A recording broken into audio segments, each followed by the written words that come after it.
స్థానికంగా ఉన్నటువంటి నేతల్ని కాకుండా ఇన్ఛార్జిగా వేరే ప్రాంతం నుంచి తీసుకొచ్చి వేశారు కాబట్టి ఇది ఒక మంచి సదవకాశం మీకు చాలా మందికి కూడా.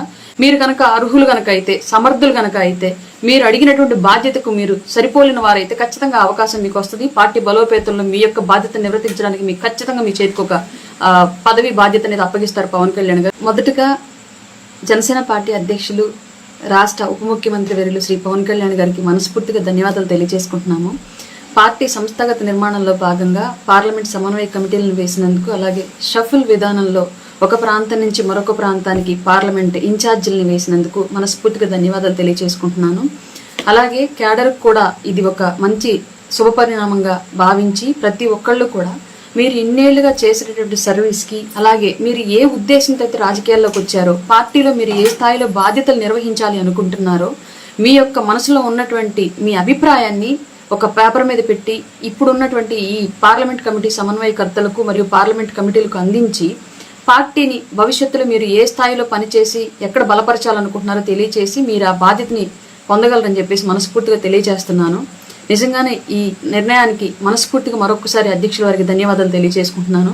చాలా మంది చాలా చోట్ల ఏవో చిన్న చిన్న డిస్టర్బెన్సెస్ ఉంటాయి. ఎక్కడైనా సరే మమ్మల్ని ఎంకరేజ్ చేయట్లేదు, మమ్మల్ని పట్టించుకోవట్లేదు, మాకు అవకాశం ఇవ్వట్లేదు, లాంటి ఎన్నో కంప్లైంట్స్ వింటూ ఉంటాను రోజు. నేను ఇలా కంప్లైంట్స్ చేయడం కన్నా కూడా ఒక అవకాశం ఇప్పుడు వచ్చింది. అలాగే స్థానికంగా ఉన్నటువంటి నేతల్ని కాకుండా ఇన్ఛార్జిగా వేరే ప్రాంతం నుంచి తీసుకొచ్చి వేశారు కాబట్టి ఇది ఒక మంచి సదవకాశం మీకు చాలా మందికి కూడా.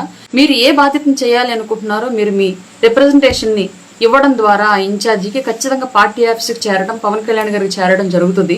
మీరు కనుక అర్హులు కనుక అయితే, సమర్థులు కనుక అయితే, మీరు అడిగినటువంటి బాధ్యతకు మీరు సరిపోలిన వారైతే ఖచ్చితంగా అవకాశం మీకు వస్తుంది. పార్టీ బలోపేతంలో మీ యొక్క బాధ్యతను నిర్వర్తించడానికి మీకు ఖచ్చితంగా మీ చేతికి ఒక పదవి బాధ్యత అనేది అప్పగిస్తారు పవన్ కళ్యాణ్ గారు. కాబట్టి ఎలాంటి భేషజాలకు, ఎలాంటి అనుమానాలకు తావివ్వకుండా ఖచ్చితంగా మీరు ఏం చెయ్యాలి అనుకుంటున్నారనేది డెఫినెట్ గా మీ కమిటీకి మీరు అందచేయండి. అది ఖచ్చితంగా పవన్ కళ్యాణ్ గారికి చేరుతుంది.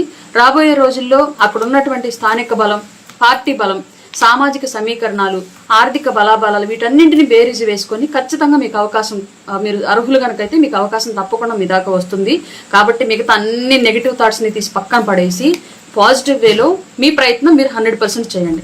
రాజకీయం అంటే నిరంతరం ఫైటింగే. మీరు గెలిచేంత వరకు మీ యుద్ధం ఆపకూడదు. ఈ విషయం గుర్తుపెట్టుకోండి ప్రతి ఒక్కరు కూడా. ఇది సామాన్య కార్యకర్త నుంచి పవన్ కళ్యాణ్ గారు ఏ ఎజెండాలు అయితే తీసుకెళ్తున్నారు, క్యాడర్ టు లీడర్, ప్రతి కార్యకర్త మీరు ఏం చేయాలనుకుంటున్నారు, మీ దగ్గర ఉన్నటువంటి వాతావరణానికి పార్టీని మీరు ఏ విధంగా ముందుకు తీసుకెళ్లగలరు, మీకు మీరు జెన్యున్ గా ఆలోచించుకొని మీ యొక్క అభిప్రాయాన్ని పార్టీ ముందు ఉంచవలసిందిగా కోరుకుంటున్నాను.